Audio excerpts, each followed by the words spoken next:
Pujya Swamiji, the author Mahalingam Balaji, and the eminent writer, as I was told, but I think he's an eminent scholar, if you will agree, Bhaskaran Prabhakaran. I'm also happy to say that he is a Tevar and not a Brahmin. But from today onwards, you qualify to be a Brahmin.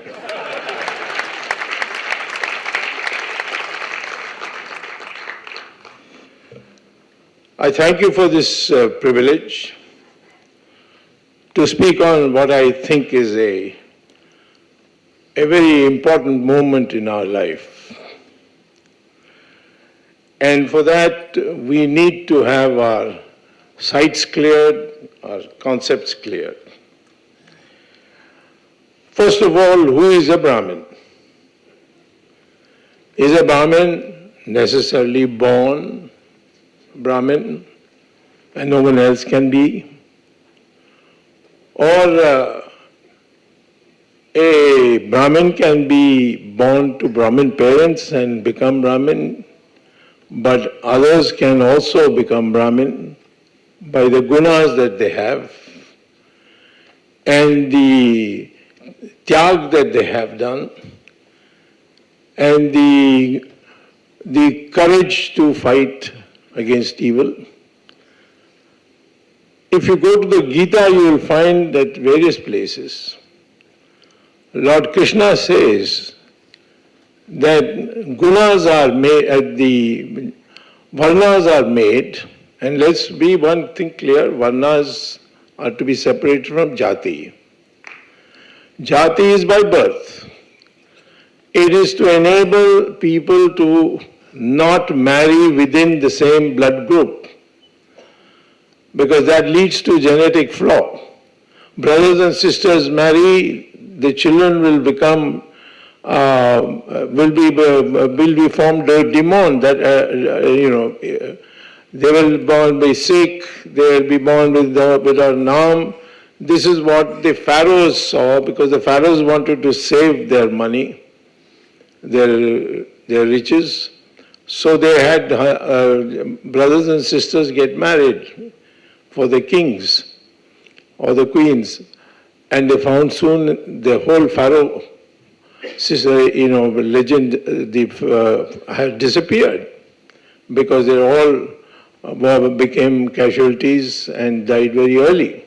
So jati was only for that, the blood group.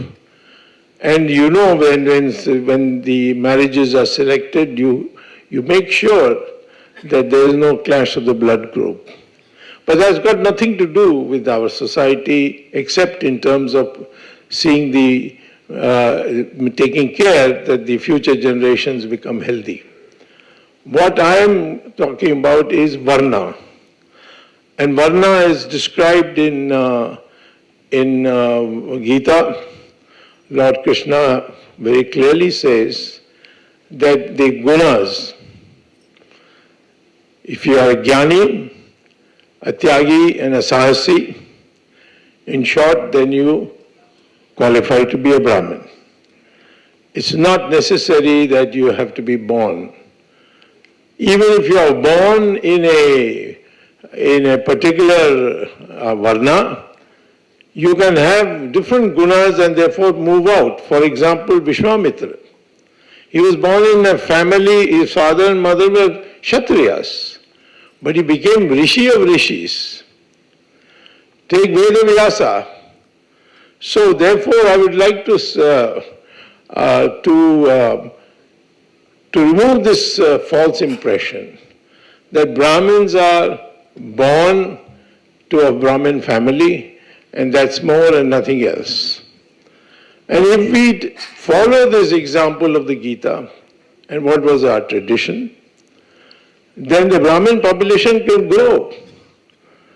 Like today we have recruited one, we can recruit more.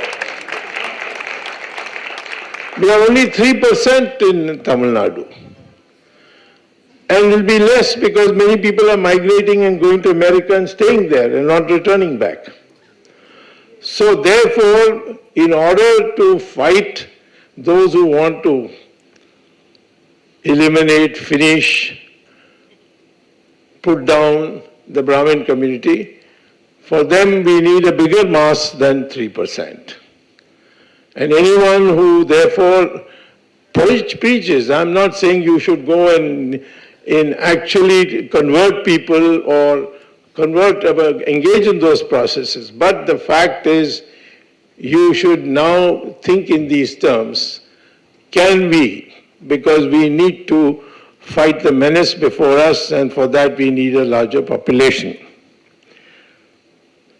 So I will begin by this concept of Brahmin genocide, which is the title of the book. Now, genocide is a very serious matter. We saw it in its most ugly form when Hitler killed the Jews, and up to 66 million people were sent to gas chambers. So the United Nations has a special office on genocide, and in that they have listed all various occasions in the world has seen a horrible genocide. In India, after we became independent, the first genocide was after the assassination of Mahatma Gandhi. 5,000 people were Brahmins of Maharashtra, were brutally killed because Godse was a Brahmin. It was a senseless murder that we have hushed up, but it's no more something that we can hide. There has been this, there is a possibility any time that there can be a genocide of Brahmins, and therefore the book that is come, it's come at a very opportune time, and I congratulate you for having brought it out at this time. We have to educate, alert the Brahmin community of the dangers that lie ahead. Now, I would say that one of the things that we have to very clearly work on is that we must, first of all, spread the word that there is no difference ethnically between the Brahmin and any other caste in our country. And that is done, can be established by the new DNA studies. Studies have been published already in the University of Cambridge Journal of Genetics. It has been published in Mysore, the university there. Research has been published in Houston in the United States. And they say that the DNA of the Indian, and ultimately the real test of race, is DNA. The DNA of the Indian from Kashmir to Kanyakumari, from Dwarka to Assam, the DNA of all Indians is the same, and there's no difference. People think that complexion is a factor of genetics. Not at all. That's got to do with pigmentation. It's got nothing to do with DNA or race. So we are one country, which means this whole theory of Aryan Dravidian is bogus. Where did the Aryans come from? Yes, we have a word in our Sanskrit literature called Arya, but that's got nothing to do with race. Anybody who is a civilized person, who is an accomplished person, is called an Arya. Dravida is a term for region. And the first person who used the word Dravida was Adi Shankara. When he went up all the way, having debates on the way and converting people to Hinduism, and finally met the biggest expert of Buddhism, and there's Mandana Mishra in Bihar, and challenged him to a debate. And in that debate they asked him, "Who are you?" He said, "I am a Dravid Shishu." Shishu means child. And there Shankara explains that he is a part of India which is called Dravid. that is the southern states of Maharashtra, Andhra, Karnataka, Tamil Nadu, and so on. So here you see you have a clear statement, but nobody reads it because our own curriculum doesn't allow for this kind of literature to be brought in or this kind of historical truths to come in. So therefore, this Aryan-Dravidian theory as a race theory is rubbish. And it should not be allowed to be in any of our history books. Even BJP with all its hectic efforts, even today has had an uphill fight and has not been able to change the history books that were introduced during the British times and continued during the Congress times, and may give new syllabus and a new set of books for compulsory reading to students, because there is dispute and there is objection, and those who were there in the government, the bureaucracy earlier, they are putting up their resistance. But ultimately we will do it. We will change the history books. I am confident that BJP will come to power, but I am not confident about Modi coming to power. That's an opinion of mine personally. There may be many admirers of Modi, but I would like to say that I am only concerned about BJP coming to power because we have an ideology, and to make it a personality issue is then we are falling into the same question that we faced during Mrs. Gandhi's time. So the question is that we need a lot of time to see that all these things which have made you look inferior, feel inferior, that has to be corrected, and that can be corrected only at the school level when you teach the students the correct history with the correct history book. And this, even parents will have to learn with it because they have been brought up on the old history books. Now, as I told you that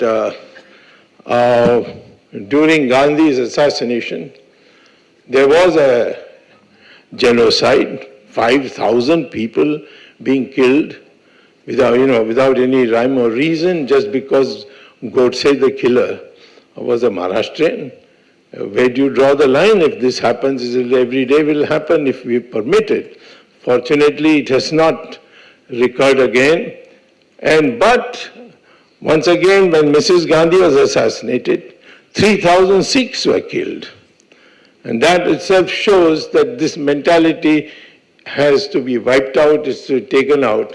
And that can only come when we develop the true history of ours, that we are one people who are born here, who may have different views, we may have different religious understanding, perceptions, but as a people, we are one people, which we have to bring through the change of our history books.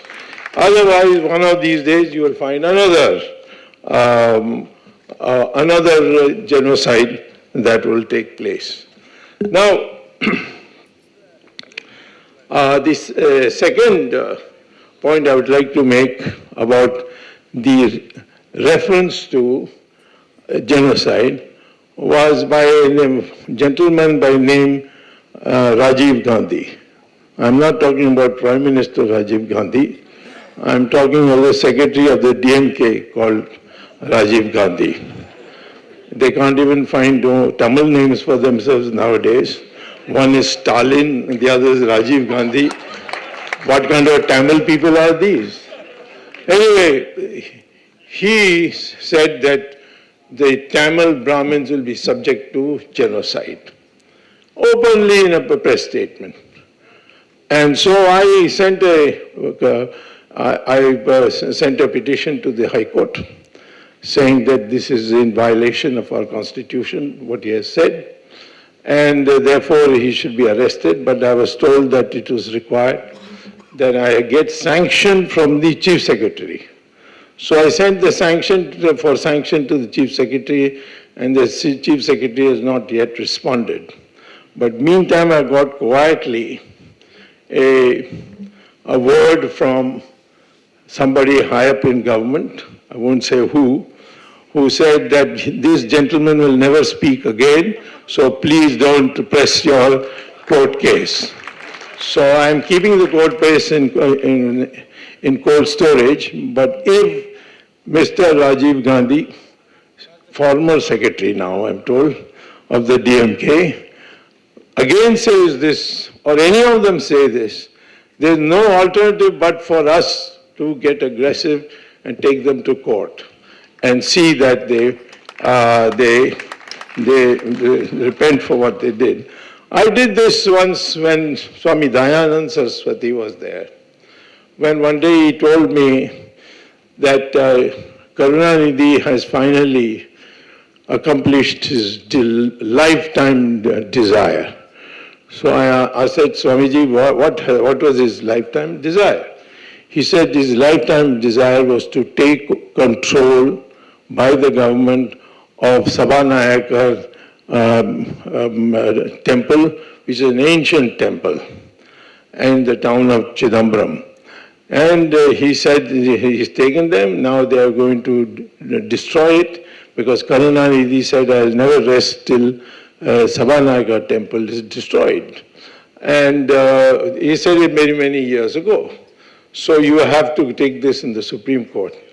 But I found out that the Dikshitas who were the pujaris, they had gone to court and they lost in the single judge high court and the division bench high court. So normally when you lose at both levels, going to Supreme Court is a tough proposition. So I asked Swamiji, how can I go? First of all, I have no locus standi, I'm not a Dikshitar. So how will I go to court and argue this? He said, no, you go. You will see that you will have your way. And miraculously, the court accepted my petition to argue.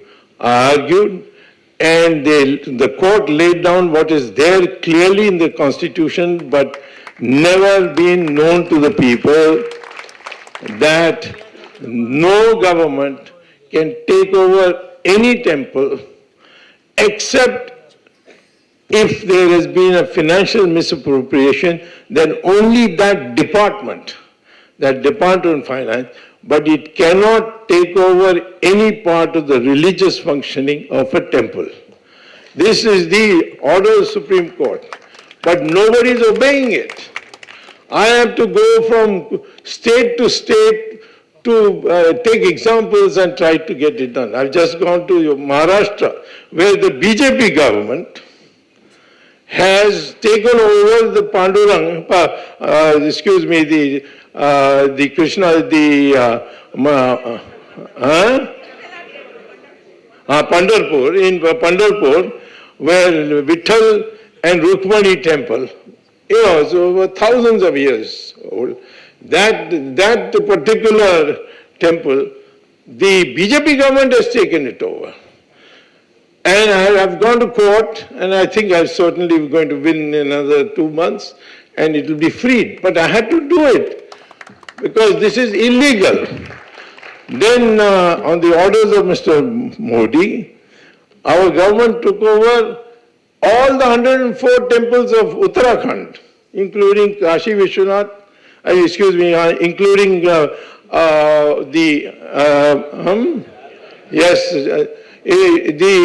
holy Shiva temple and the Vishnu temple. They took it all over, and the Char Dham as it's called. And what happened? The court then gave me an interim order saying that the treasury of all these 104 temples will be not in the hands of the government, which is what the ordinance said, but in the hands of the pujaris, and that will not be taken away. And suddenly the government lost interest, and then after my court case, I won the court case, they have withdrawn it. Now the Char Dham temples are all free. Now, therefore, what I am saying to you today is, You have, as Brahmins, as Hindus, we have to make sure that what is special about our culture includes looking after temples. And I'm unhappy to see our pujaris, our people who are working in the temples, who have given their entire life for it, who have learned the Sanskrit shlokas, they have learned all the scriptures, who perform the pujas, the miserable life they have to lead, and particularly Tamil Nadu. And in Tamil Nadu, we need a renaissance, we need a Hindu revolution, and if it doesn't come this year, it will come in next 10 years. If it doesn't come in 10 years, it will come in sometime in the other, but we have to keep trying. And you will find that slowly people start yielding. I remember when I was fighting for Ram Setu, Karunanidhi got very upset and he said that what is this Swami saying, Ram Setu? Ram was an engineer. He went and built the bridge. So, I mean, everybody was offended. But 2 days later, Karunanidhi fell sick. So he had to be admitted to hospital. And the hospital's name was Ramchandra Medical Hospital. So I wrote him a letter, get well soon, because Ramchandra ji may not give you much time because it's a temple in the name of Ramchandra ji. This is the way in which they have been trying to be debased. But as far as the Tamils are concerned, the targeting of the Hindus must end. We cannot tolerate it anymore. I have no problem with them because anytime I make a little noise, they adjust, and then I get a secret message, please don't go any further, we have fixed them. But I'd like all of you to be fighters and pursue the matter. The law is in your favor. Make friends with any lawyer you know and tell him, ask him to help you to file cases. Don't take anything lying down. Because we now need a situation where we are no more passive. We don't want to be, of the ministers. I see lots of Brahmins who are ready to be secretaries to ministers. I don't understand. Then why are you a Brahmin? You should be a Kayast or something like that, you see, who does paperwork. The Brahmin is a most elevated position. So according to that, we must try to live. All that has happened during the British period, all this I understand. But I would say now you can start doing some things in your own residences. In your own residence, please try and see if you can persuade your children to learn Sanskrit. Because Sanskrit is the language of the future. You can go to Google and you can Google artificial intelligence and Sanskrit, just that much. And they'll bring out a research volume published by the American the Space Rocket Research Center, NASA, and their Journal of Artificial Intelligence states that there is only one language with which we can communicate in artificial intelligence with robots, and that is Sanskrit. Why? Because every word is precise sound. It will not confuse the computer. If you use English and you say PUT, you type PUT, it's put. But if you type BUT, it's but, and the computer will get confused and therefore won't not work. So today, in almost every research center of the world, in the Western world, Sanskrit is slowly becoming a compulsory language. If you go to Google and type St. James School, London, James School is one of the most prestigious schools of London. It's an all-white school. And they are so prestigious that when Charles was being crowned, a group of students came and sang a song. What song, I'll tell you in a minute. But first is, if you go to Google and type St. James School, London, and Sanskrit, just that much. What will come out is that in that school in London, every morning between school for children of ages of 6 and 11, they have to sing shlokas of Sanskrit in an English school, all-white English school. And the same group of students, 6 to 11, came for Charles and sang Sanskrit songs, Sanskrit connected songs in Charles's coronation. But nobody noticed it here. Our news media also doesn't, of course Tamil media will not, they will probably suppress it. But northern media also don't understand the significance of this. Everywhere Sanskrit is being revived. And so I would say Brahmin community should take the lead in this by seeing that all their children have the opportunity to learn Sanskrit, because Sanskrit is going to become the language in the future of at least artificial intelligence and therefore the base of science. So all this is fine, but somewhere, as I will come back to the first point I made as my last point, the numbers of Brahmins must increase. You can't take on, millions and millions of people by being a few millions yourself. And therefore, you must have, through not by me or anyone else, but by the great sadhus of our country, one of them is seated here, who can make it possible for the society and the Brahmins in particular to accept people who are born in other castes or other varnas, And because they have the same gunas as Krishna said Brahmins should have, if they have the same gunas, to break them and declare them as part of the Hindu community. Today we are 3%. If you can be 10%, I'd like to see what Mr. Karunanidhi's party would do. And they will wither away because they cannot manage a larger population. In UP, Brahmins don't have a problem. They're 16%. But they don't have a problem, because those 16% form a very big voting bloc.